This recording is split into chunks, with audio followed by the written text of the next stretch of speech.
Okay, we're just about to get started here with this session, which is a roundtable session. So really, it's just going to be a conversation amongst those of us in the room. Still waiting to hear or see if Jessica was to join us, but I don't see her in the room yet. Jessica Gordon-Nembhard. And unfortunately, Christine Clark is unable to join us today as well, but I'll speak more to that when we get going. So just to review and get us going, I'll explain who I am, and I'll also explain the session for today, the topic, so you can make sure you're in the right place. And I had a couple of guests that I was hoping would introduce themselves as well as help kick off the conversation. We'll see where we're at in a couple of minutes.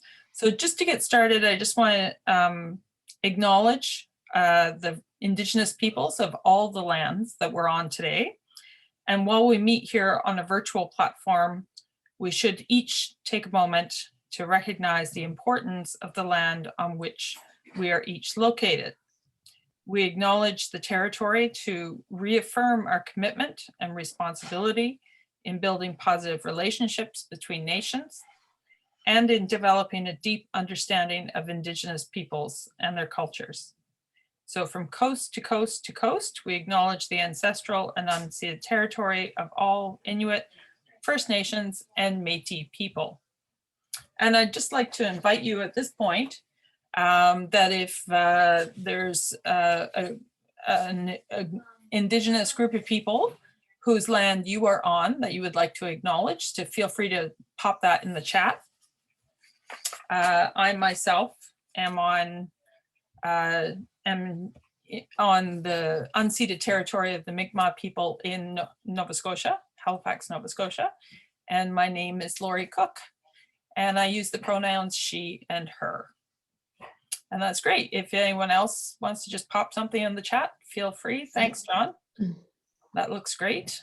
And that's Coast Salish, I see mentioned. So my home province was actually British Columbia.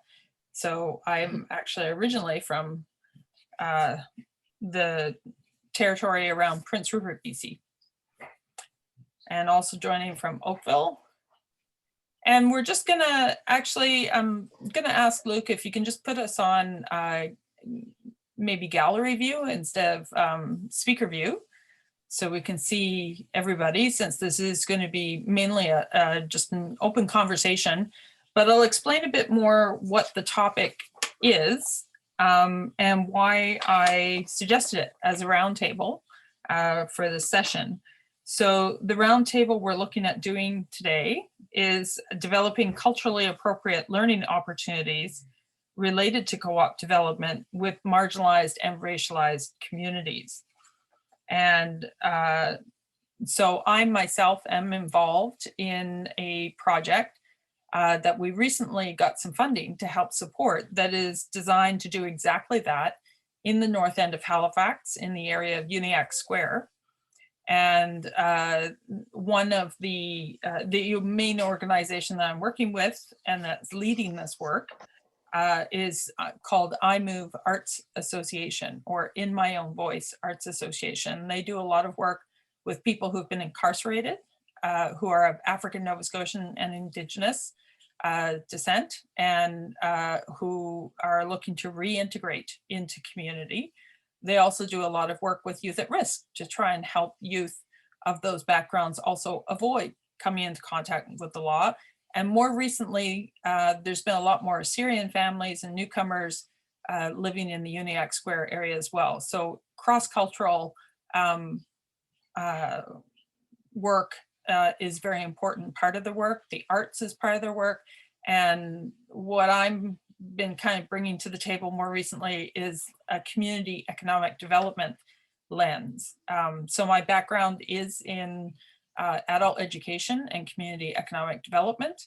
I'm currently a PhD student at Acadia University, and I am very interested in how co-ops can be used to increase social justice, equity, and economic equity in different ways. And the organization that I've been working with in Halifax in the North End as a consultant is iMove is the executive director is Sobaz Benjamin.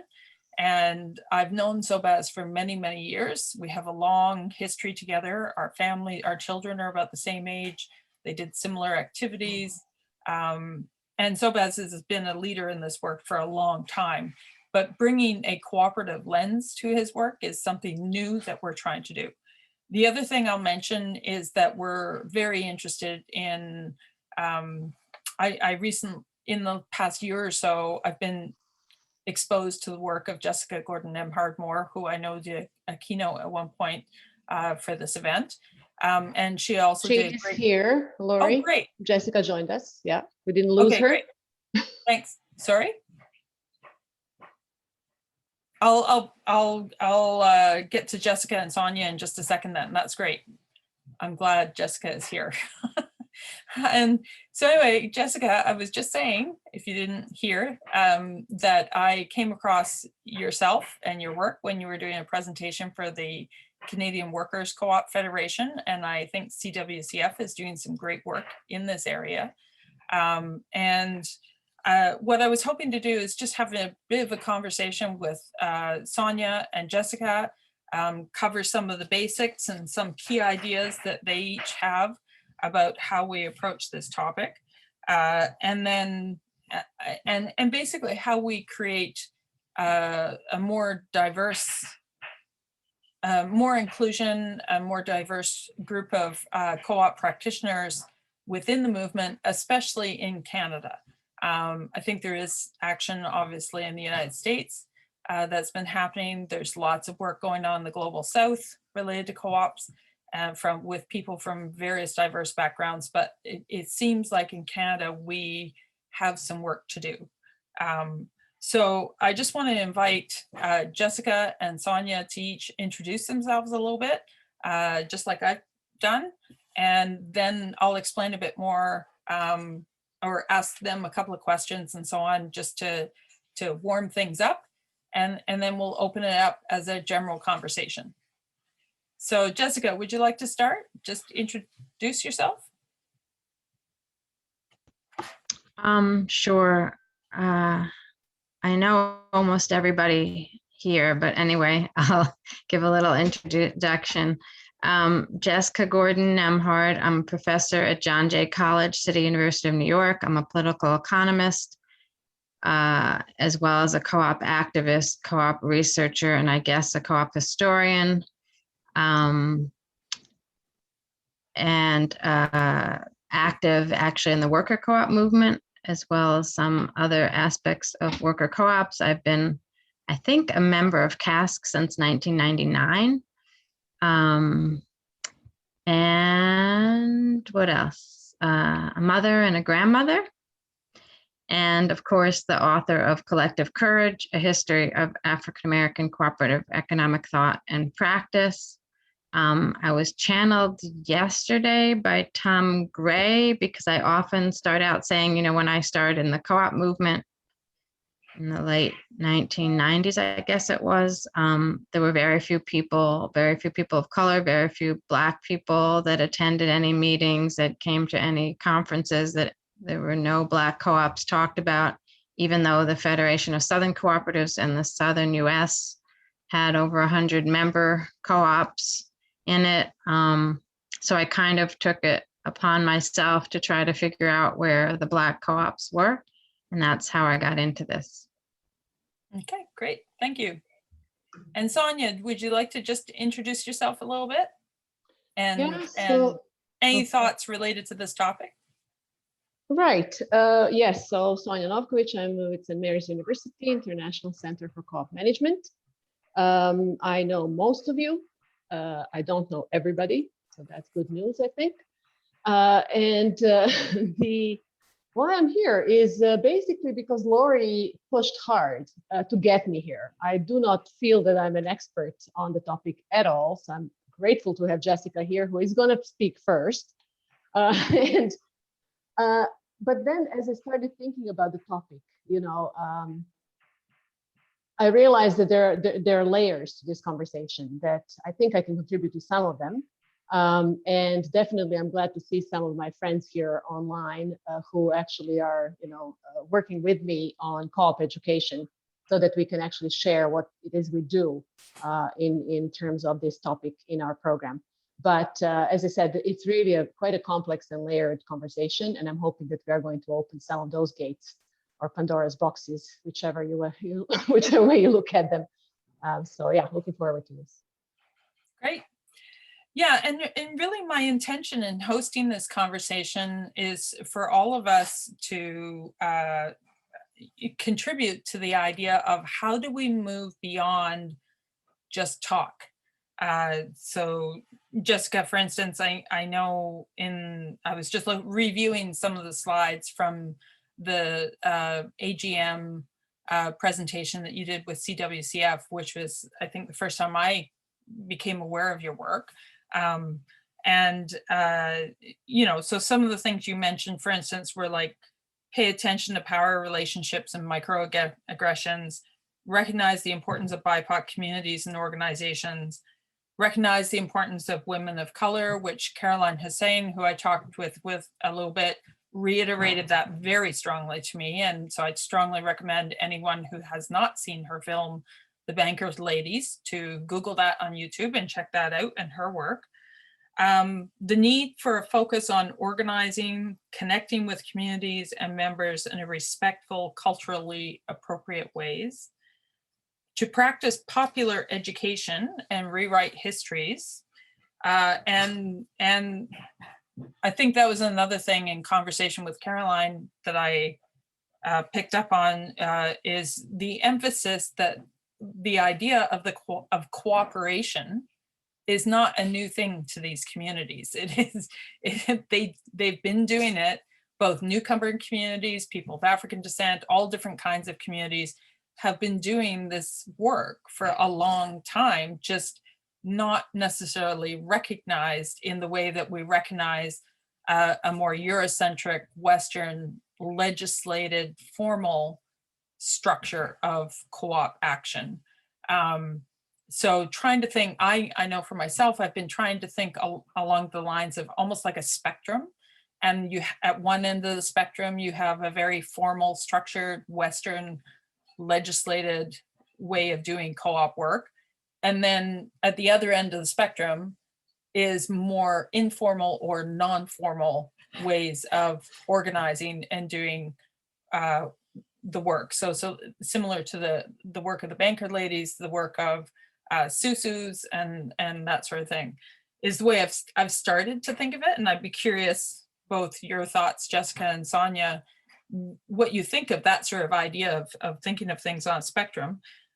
But also, Jessica, you had mentioned the importance of deliberate cooperative development, and you mentioned the importance of organization. So I'm wondering if you can expand on that a little bit. It sounds like you're referring to the need to build infrastructure for co-op development to happen in communities that are not used to maybe the more formal structures. And that the most number of co-ops when have Black organizations dedicated to co-op promotion and education. And I think that's something I picked up on in St. Mary's University governance workshop, was the importance of ongoing and accessible co-op education, that in a way that people see themselves in the education, in a way that works for them culturally, and even in a way that recognizes trauma and different ways of learning and how trauma can impact learning, culture, the way people approach things. And certainly that has been more and more part of the work that I'm doing in Halifax in partnership with Sobaz Benjamin, SOBAS does a lot of work with people who've experienced a lot of trauma. So mental health and finding the most appropriate ways to address those issues while you're also trying to share and learn about co-ops is, I think, something we have to recognize. And then you mentioned community support. Community needs to be involved in starting the co-op, study groups, donate to the co-op, defend the co-op, and a need to connect, obviously, with BIPOC organizations. And then you talked a bit more about the role of Black women, of course, and very important role that they have in that. And just before I open it up, I wanted, Jessica, I just wanted to review a little bit to get us all sort of on the same page a little bit, but then I'd love to hear from you, Jessica, any further thoughts on that. I also just want to acknowledge that Christine Clark, unfortunately, who's with Freedom Dreams, who's doing great work in this area, based out of Ontario, unfortunately wasn't able to join us today. But hopefully another time we'll be able to include Christine, and certainly Christine and I are looking to work together very closely in both the work she's doing and the work we're doing in Halifax, and share back and forth what we're learning, and resources to be able to do this work and make space for this work. And the last thing I'll just say is that my hope for this session is that we can move beyond the 5,000 mile sky high level of how we increase diversity and inclusion and equity in the co-op movement in Canada. But what are some very practical ways we can do that? And I can talk at some point about what we're doing in Halifax, but also what some of the struggles have been. But at this moment, I'll turn it over first to Jessica to just give some thoughts on and help set us up for that conversation. And then I'll invite Sonja as well. So that was a long question.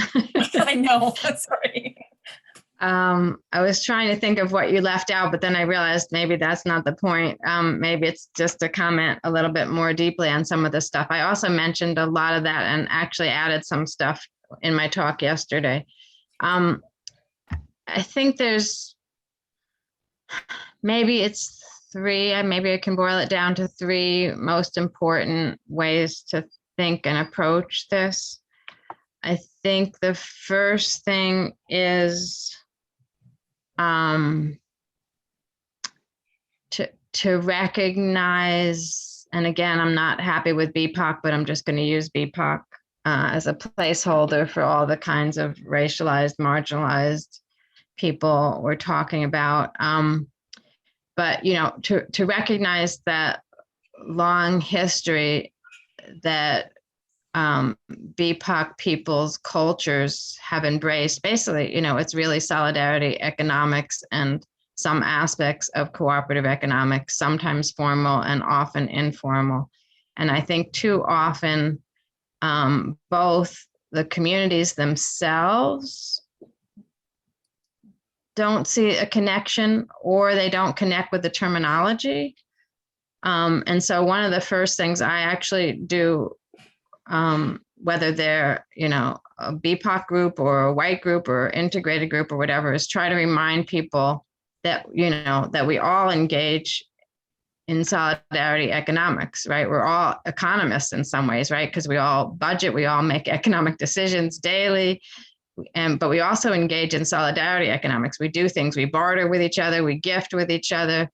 We're involved in mutual aid, you know, sometimes more or less formally or not. And then a lot of people, the more you ask about the values and practices and the less you use the terminology, the more people you find out who are also involved in ROSCAs and other kinds of revolving loan funds and things.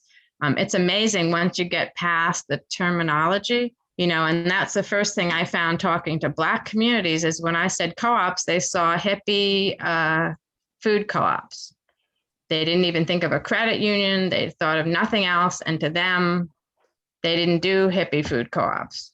So so they told me we don't do co-ops, right? It made no sense to me. I couldn't understand it until I suddenly realized that they had a very narrow notion, right? The word didn't mean much to them, or the word meant, communism, socialism, and they were staying far away from that because they didn't want to be marginalized any more than they already were. They didn't, right? So then once I started talking about practices, values, principles of community-based cooperative solidarity economics, people warmed up, people got excited, people could tell me about things they did in their life and their community, their ancestors' lives. And suddenly I had more information than I knew what to do with about people's activities and stuff. So a lot of it is just starting with, right, getting away from the alienating language. And I have no idea, or I guess I shouldn't say I have no idea. I'm still surprised that the word co-op and cooperation can be so alienating, but it is, right? Right. And so that's the first thing. Let's talk about what we really mean, right? Which is about how human beings can relate to each other, how we do relate to each other when we're not trying to just get a job or be in the capitalist world. What do we do?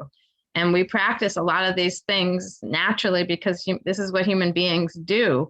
We've just been so totally alienated from it as, the world economy and as capitalism, mercantilism, and then capitalism took over. They totally alienated us from what we do naturally as human beings, which is collaborate, cooperate, pool resources, help each other, et cetera. So just starting with this understanding of a common humanity, common universality of solidarity and cooperation, and that cooperation and co-ops don't have to be a hippie food co-op. They don't have to be a Land O'Lakes, right? They also are all these other things. And so I think that's kind of an important starting point. That then brings me to that second point about organizing, right? A lot of us co-op educators have started to talk about the fact that co-op education in some ways is really about being a community organizer, right?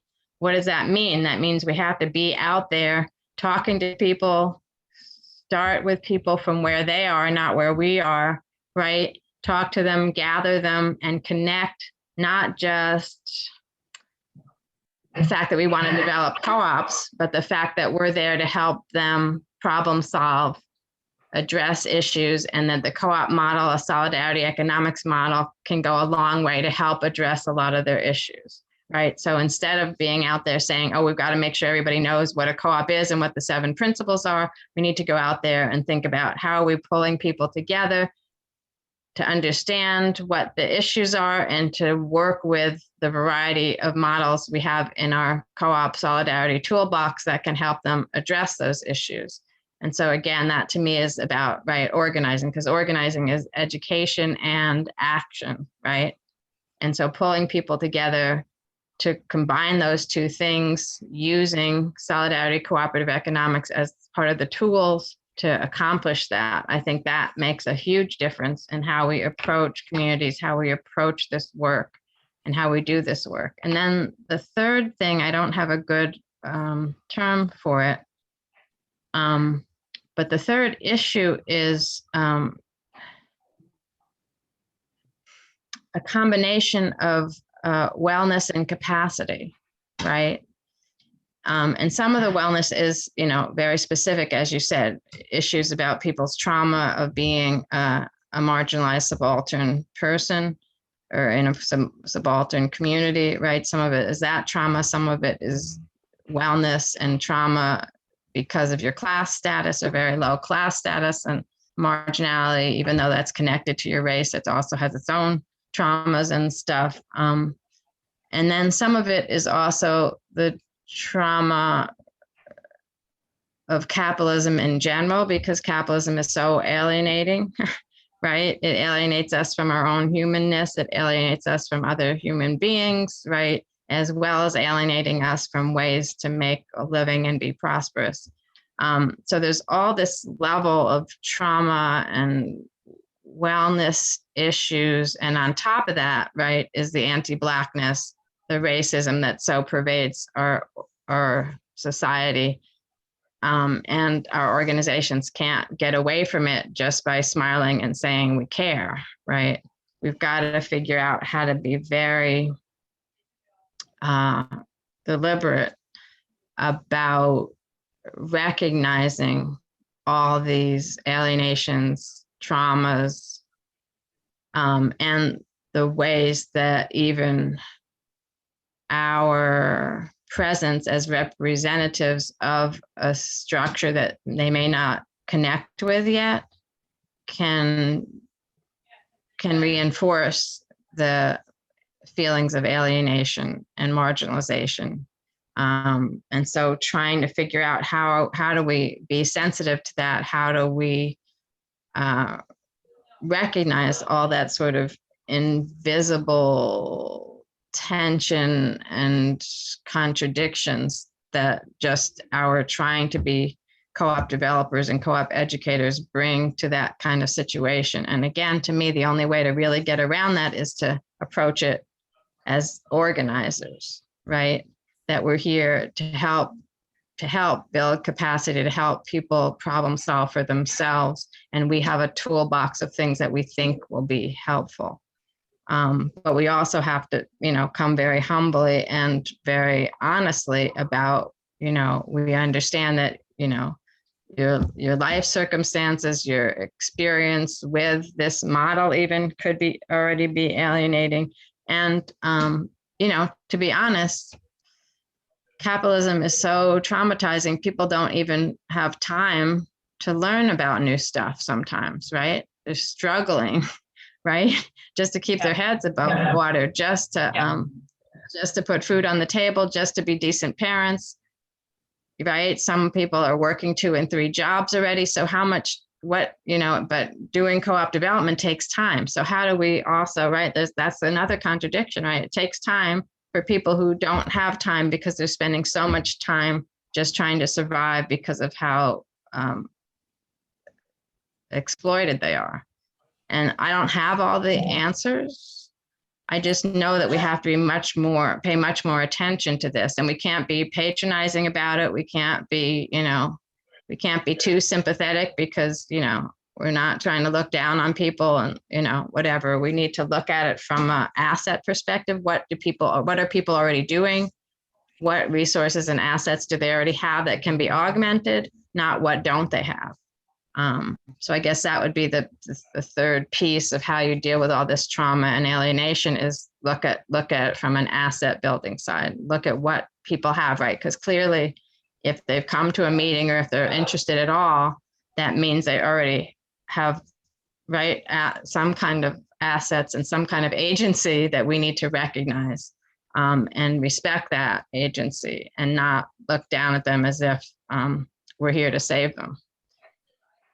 Yeah, no, I think a lot of your points, Jessica, are resonating a lot with me, just in the work I've been doing in partnership with Sobaz and iMove over the past year, really. And I mean, Sobaz and I have a huge amount of personal social capital between us and relationships to build on. And still the language of cooperative, finding common language between what he was doing and what I do and how the two could work together. It's taken at least a year of back and forth. And I think even he would say he's only now sort of getting it in terms of language, but also I'm learning how to use language that he can relate to and that the people he works with can relate to. So it's been a real back and forth process. And we're good buds. So, if you don't have that personal history, that relationship, I think building those relationships between people, not just organizations, but between champions and I think the other key words that really resonate strongly for me with what you said is to look at the co-op model. And when I say that, I mean the Western Eurocentric, highly structured, legislated model, formal model, as a tool for problem solving. And it's interesting because we've been working for several months to find resources to create more culturally appropriate learning opportunities and resources. And we could not get past the gatekeepers for the funders, because when we talked about teaching people about co-ops or a work integrated learning opportunity related to co-ops, it was only when we pitched it as a problem solving tool that then the funders started to, oh, yeah, okay, well, just don't use that co-op language, they would say. Just, or keep just very small amount. And we're still pitching for some money for people to be involved basically in a work integrated learning opportunity. So a way that they would get paid while they learn about co-ops and help co-create curriculum around co-ops and provide feedback. But we're having to spin it as something else in order to get the money to enable people to participate. And the third thing and the last thing I'll say, and then I'll open it up for Sonja to make a few comments. But this idea of meeting people where they are at, which I think is a very Freirean thought. But Cody was saying, use what you have to get what you need, Moses Cody, right? The whole idea of really understanding where people are at and seeing ourselves as community organizers, which I think is easier for me coming from an adult education background. It feels more not a big leap. But if you don't have that organizer background, that community, it may feel a bit more of a stretch compared to just thinking of yourself as a co-op developer. And then working in partnership with organizations who really are interested in this work and willing to champion it in different communities and finding ways to bridge more formal co-op communities with more informal, non-formal ways of doing this work. Also seems to me to be very important. So Sonja, just hearing some of this stuff that Jessica mentioned and putting on your, new economy lens, and I know you and Karen Miner are very, very well connected with a range of people through St. Mary's. And I know listening to Cornelius Blanding as part of a workshop that I took at SMU was also very powerful for me and very interesting, the conversation that happened, and a great part of learning for me. But do you have any thoughts on what's been talked about so far, and especially from we talk about this new economy, there's lots of different terminology and academic language that often goes with that and so on. How do we maybe make that more accessible to more people, these ideas around just doing things differently? Wow. So first of all, it's a very old economy that we're trying to bring back, I think. That's the first thing. And many economies have been structured in very different ways that we're just not even aware of. But you guys are talking from the co-op development point of view, from gathering communities that can use the cooperative model and how to help them see how to fit that into their lives.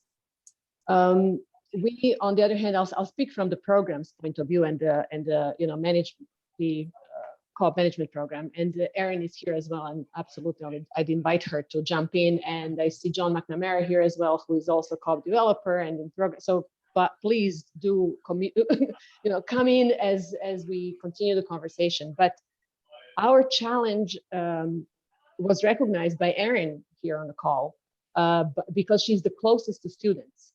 And as we are growing our student body and diversifying our student body in terms of particularly racial diversification, we're not doing as great in terms of reaching to a larger global community as we would like to. We do have a few students in Africa at the moment, but really, and one in the Philippines, but really we're not talking about that. We're talking about North American issues. And so Erin was the closest to students who really voiced their not seeing themselves in the contents of the program and the courses. And so we've made some changes. And what you saw in the executive education from Cornelius was one of those changes we've made to actually make sure that people do see themselves and understand that the co-op model is very broad and that it can be informal. But in what we're in a business school, we're talking leadership of cooperatives as they are in all shapes and sizes. And so how do you marry the Jardin networks and the credit unions and the agropores, multi-million, billion, whatever dollar enterprises with startups in the social solidarity economy? And you do it by saying, you people are coming from the same place. You used to be, when Alphonse Desjardins was going around to set up, in their basement, little, savings opportunities for the community, that's what they were. They were the communities that you're seeing now. So it's just a question of why were you marginalized? How were you marginalized? Where did you start from? And what was either the need or the intent to actually organize a different life? So we see them as coming from the same place or from a similar place. Of course, racialized communities and marginalized communities that you're talking about at the moment, it's not the same. It isn't the same story. But it is the story in our education, again, of saying, how do you see yourself? Where do you see yourself in this picture? And what we want to do is bridge the gap between the two by saying, well, if you're a credit union, you can support social solidarity economy in some ways, or can you think how you're connected in other ways, right? So there is that layer.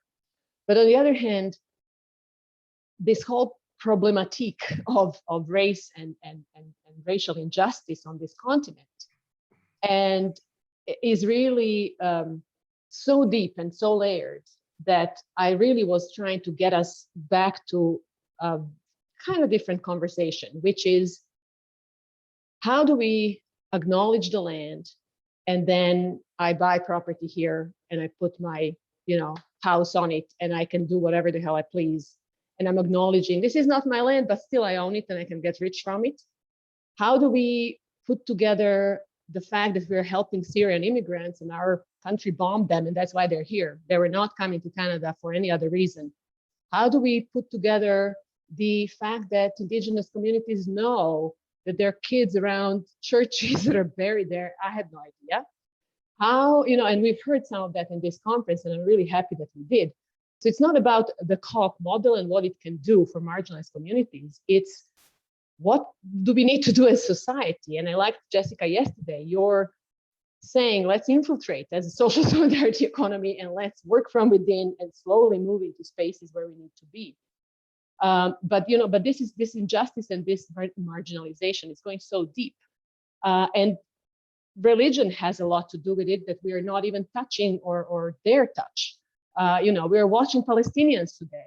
What are we doing about it? Is the co-op going to help them? No, they're not. So it's really so deeply entrenched in the society we live in that these attempts almost seem insignificant.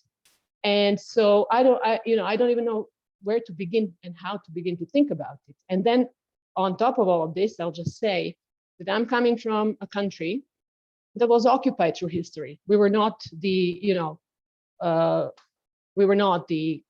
kind of country that Canada and the United States are the descendants of. But still, even so, there's injustice and marginalization, and it's not about race because only one race lives there, but it's about, we're oppressing the Roma population or oppressing whoever. So this is deep and important, and the co-op model is a model of enterprise, a model of the economy. Social solidarity economy more broadly is the kind of economy we want to build, but it has to be much deeper, much bigger, and much more relevant. I don't even know how to, anyway. So these are the sorts of things we're trying to convey to our students, not in the language that I just used and described in these ways, but really linking them to what is the co-op model, first of all, okay for you? Does it do for you what we think it does? Or can you envision a different kind of economy that would work for your culture and your context and that we can connect to in some ways, right? So that is a conversation that we don't do. What we do in the master's program is we tell them about the social solidarity economy, we talk about the co-op model, but we bring it to them to then see how they can make changes where they are. So I think I'll pause on that, and I think I threw in there a lot. But we've heard a lot through the 3 days. Yeah. And I'm happy that we did. No, and it's kind of interesting that this event is happening at the end, towards the end. And I know some people have already mentioned in the chat that they want to ask questions, and I want to get to that, because that is at the heart of what I was hoping for, is that we could not just ask questions. This is not just a one-way, asking Jessica and Sonja questions type of thing. My hope is, if you have a thought, if you have a comment, that's great too. Like, it's sort of like how can we, in the time that we have, think about how we can bring that down to a practical level and take action in whatever role or organization or place of privilege that we may be in.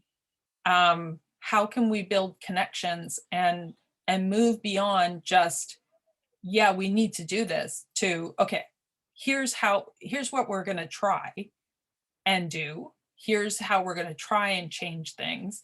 And we're going to learn as we go.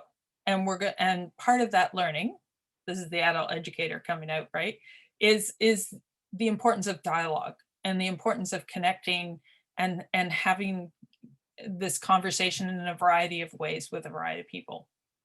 So I'll just say that, but I'm just going to go around. And if you have a question or a comment, if you want to just put your hand up, if you know how to do that. In the, I think it's under. There are 3 hands up, and then I saw Dara have your hand up, right? Yeah, so there's 4 hands up right now. I'm just going to go around in the circle that I'm seeing on my screen here. So I'm going to start with Daria. Hi, thank you everyone for this very informative session and thought-provoking. Jessica, I want to go back to a concept you raised yesterday around language justice. And at the times, this is my observation, it's becoming actually quite dangerous that we all, especially at organizational levels, we all know what to say, but when it comes to action and when it comes to actually doing it, it's almost became like we know, it's more important that we know what to say rather than what to do. Researchers revealed that, in the wake of George Floyd's murder, in the hands of police, corporations, I think, pledged to donate around $3 billion, and they only did 0.5% of that thus far.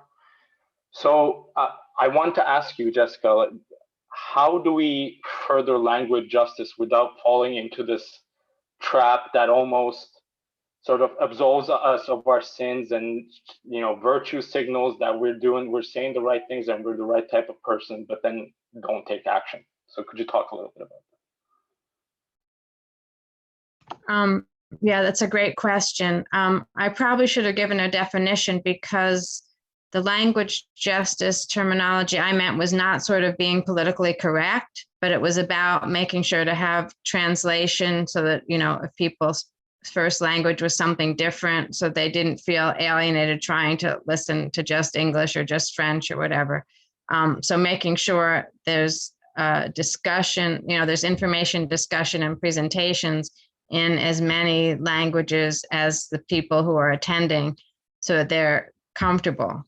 But you raise another point. I mean, there is that other perspective of language justice. And that's where I think is a couple things. One, as I said, I think action is much more important than language. So even if in our actions we did better and didn't have so-called language justice of either kind, I would be happier. I'd rather have the action than any language justice. But I do think that if we're trying to say that we're connecting with people's different cultures and stuff, then we also need to make sure to use both the terminology or not use terminology that's alienating, and to make sure our communications are as much in people's languages as humanly possible. But I totally agree with you. Action is much more important, and it's much more important to actually do stuff and make change than to keep talking about it. Going to go to, hopefully I pronounced this, Ushnish. Is that correct? My comment is, we haven't talked a lot about resources and financial resources, sort of resources from institutions. So the co-op sector in its subsectors, let's say the credit union sector, supports new credit unions. So why aren't we prioritizing the credit unions from the communities that don't have the credit unions in proportion to the population and so on? And we could take that question to every subsector in the co-op sector, worker co-ops and everywhere, that if you're supporting new co-ops, let's prioritize the communities which don't have co-ops. And that way, the co-op sector, we have to convince the people, they're not convinced yet, let's be honest, that if we invest into co-ops in the communities that don't have a proportional number of co-ops to the population, that it'll help the co-op sector as a whole. And maybe not even only financial resources. So we're talking about educational institutions, many of us belong to them. We can make the same kind of investments through the resources we have in education and prioritize those communities. So yeah, just wanted to raise the point about resources. Thank you. No, I think that's a critical point, is how do we support this work more, and where are the resources going to come from to help make that happen in a very practical way. I've been dealing with that, struggling with that over the last few months. Isabel?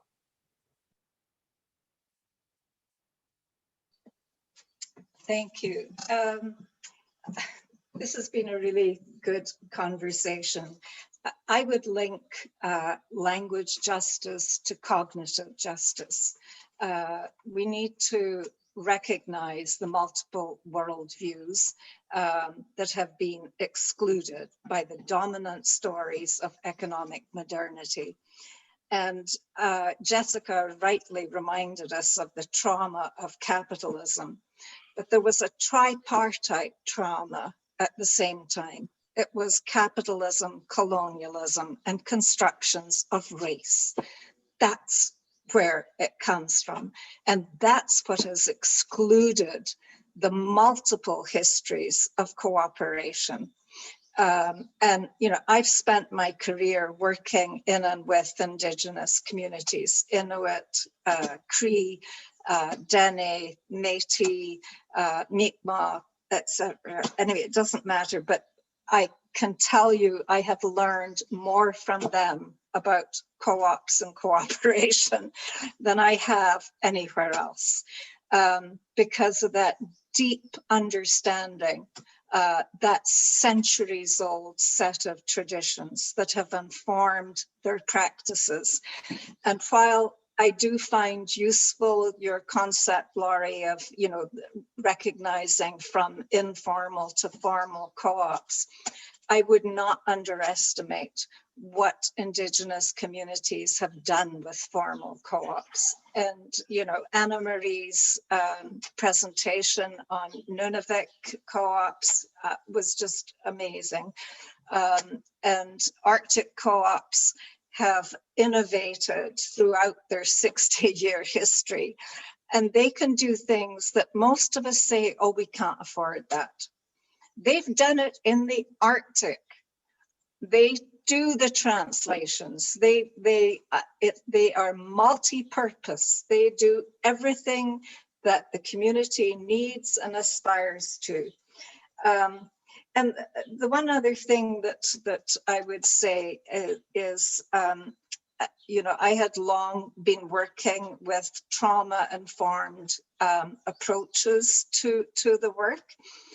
But in the last year, I was invited by the Saskatoon Tribal Council to work with them on a decolonized, indigenized model, which they call healing-centered engagement. And it is all about deconstructing those histories that have impoverished actively people and reminding people of all that they have done, could do, if it weren't for these racist, systemic, structural impediments. And so it's all about capacity and healing and challenging the institutions, the systems, not blaming individuals. So thank you. Thanks, Isabel. I think you raise a really interesting point and speak to some, this sense of tension is part of what I've been feeling lately between, and learning more about, I guess, between a Eurocentric formal system and other ways of and other cultures who are very good at cooperation, who know, you know, have done that. It's part of their culture. It's part of who they are. They just don't think of it in that way. And we don't necessarily recognize, or, and by we, I mean like a general global we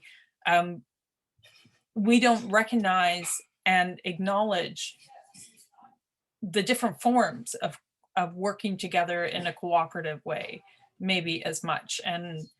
But so I'm just noting that's something that feels like there's a tension there, and I'm not quite sure how to, you know, how we move beyond, other than finding success stories and case studies and sharing stories, just stories, and having conversations about the range of ways that cooperative action can happen in community. But I'll go to Erin's had her hand up, and I think Daniel, I saw in the chat that you were interested in asking a question or saying something as well. So Erin, and then Daniel, and then Daria, I see your hand up again. Sorry, go ahead. Thanks, Laurie. Okay. Thanks. I saw Jessica, were you having your hand up? Yeah, you're okay?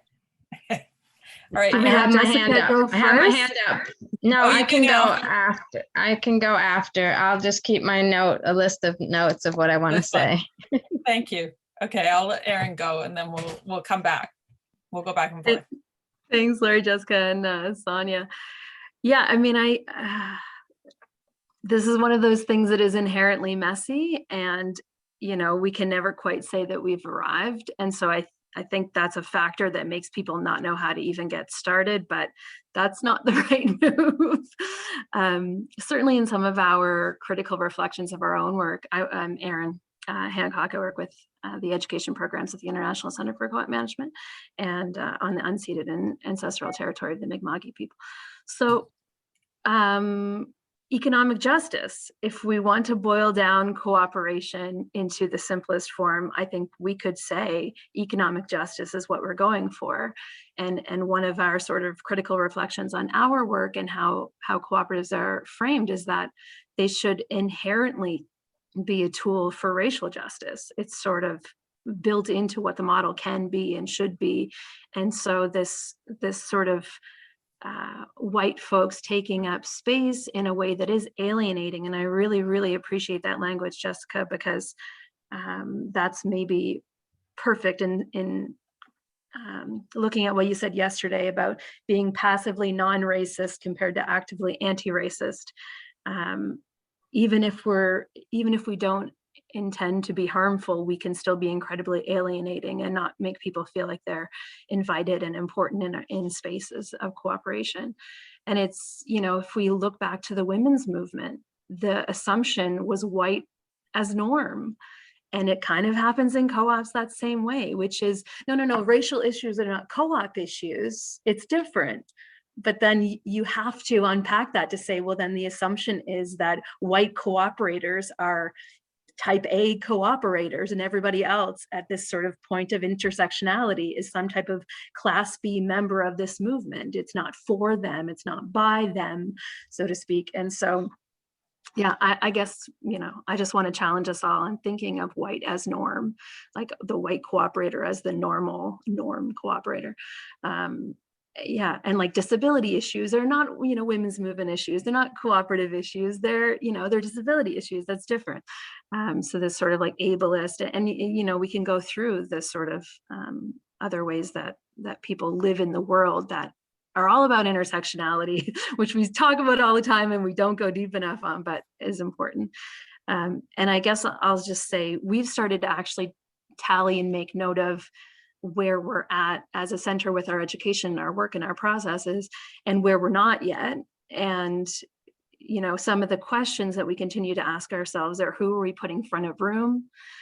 Who's invited to the table? Who's invited to organize to even get that table established? And so we've actually, and it's again messy, we've got a 20-page Google document where we continue to add folks of color who are scholars, authors, movement organizers, new publications, so that whenever we launch a course each year, we can say we need to go beyond the Eurocentric typical narrative of co-op history or co-op strategy, and to start, going far beyond that. Anyway, thanks for letting me ramble. No, that's okay. I'm just gonna make a quick comment, Erin, and then I'm gonna let Jessica jump in. But and then I'll go to you, Daniel. That may close us out. But just quickly, Erin and Sonja, you may not be aware, but Karen Miner and SMU is a partner on this project with Sobaz Benjamin that we finally got some money for. So SMU was able to help, I think, writing a letter of support helped us get some money to finally start to be able to do some of this work that we're looking at doing, with iMove being the leader in the work. Jessica, feel free to jump in. I know you got stuff there. Yeah, thanks, Erin. Great comments. I appreciate that. I wanted to also thank Isabel for raising the systems analysis that she did and reminding us of all that. I think, and for getting back to the range, right, from formal to informal, because I forgot to comment on that. I agree with you, Isabel. I think that maybe, Laurie, the thing you said just 5 minutes ago about a range of co-op economic action rather than formal or informal, because even the notion of informal versus formal has a sort of hierarchy, has baggage, right? Yep. Informal is always considered wrong, black markets, whatever, and formal is considered strong, good, whatever. So I think we even have to get away from that kind of thing. But I think talking about a range of cooperative action or cooperative activity or something might be a way to talk about that. I mostly try to talk about how flexible the model is, again, if we just look at the principles and values, right, and not try to put everything in boxes, but focus on the principles and values. The model is extremely flexible, and so that's what I try to focus on. But I think, I think it's important that we recognize that this issue about informal cooperation doesn't get the recognition it needs. But I think we probably have to move away from that language, because I don't think it helps us in the end. I think also I wanted to get back to Ushnish and the credit unions, because I too have always thought that credit unions should be much more of a tool, right? That every community should have one, and then the credit union should be helping us to create an ecosystem of financial and other supports, sort of like what the Mondragon credit unions were doing, or credit union did early on. I'm not sure if it does as much of it anymore. And I started talking to U.S. credit unions. I also started studying Canadian credit unions with Lou Hammond Kettleson. But the interesting thing, more so even in the U.S., was when there was a year or two where I was addressing credit union associations around the U.S. And the funniest thing was, every place I went, I got two totally different reactions from the audience. Some of the audience were, oh, this is, you're right, it's a fabulous idea. Credit unions can be part of really pushing and promoting co-op development and supporting worker co-ops and blah, blah, blah. And then other people would raise their hand and say, no, no, no, right? That's not our mission. Most of us are capped, at least again in the US, they're capped at like 11% of commercial business. They can't do more, that's right. They're mostly, they serve residential. It also depends on their incorporation.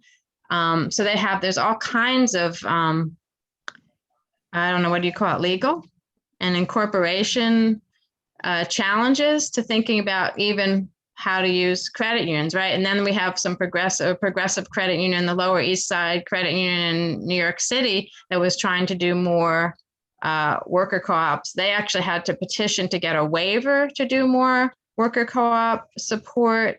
And then there was a waiver on this, there's some financial thing about a single individual guarantor or something. They had to figure out how to get around that. So anyway, there's still a lot of challenges for how we can use credit unions more, and especially both in the US and Canada, they're being merged, right? There's being consolidated, being forced to merge. The small ones are being forced to merge with large ones. So the thing we were studying, Lou and I were studying in Saskatchewan, was how the mergers were impacting local communities, especially Indigenous communities. And we were finding that you had to, again, be very proactive. They had to be very proactive about making sure there were pots of money and activities at the local level that they could empower their local councils with to do things that still made them feel like a small community-owned credit union, even though they were now part of this whole large statewide merged system. So again, that what I keep saying about deliberate, right? We have to really, whatever we do in any of these, we have to pay attention very deliberately to what the impact is, what the impression is, and how to really make change. Yeah, and on that note, I'm just going to note or check in with Luke. Luke, do we have like another 5 minutes that we can keep going? Yeah, it should be okay to keep going for another couple minutes. I just want to check.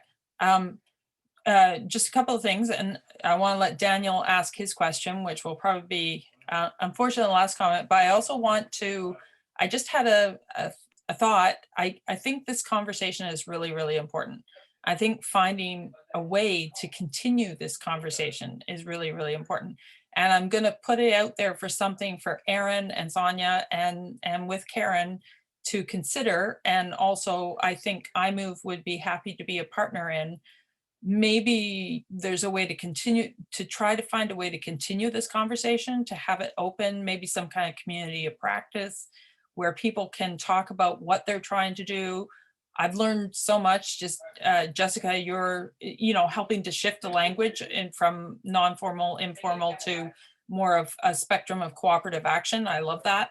But I feel like this is really an important conversation. So I'm gonna go to Daniel, and Daniel's gonna ask his question, and then I'm not gonna force Sonja or Aaron or Karen to do something, but I'm just going to put it out there. Maybe we can talk later about how we create maybe some kind of ongoing venue for conversation like this and learning. Daniel, why don't you ask your question? Well, with respect to time, I'll formulate it more as a point rather than a question, because we could probably have a few hours discussion around it. Just that. A big fan on the continuing the conversation idea, and CMC would be very interested in doing that as well. And we actually have a panel at our Congress, so do come and state your points there. But my comment is very, very tactical in this context. I'm not a co-op developer. I'm not an academic, but thank you for having me here anyway.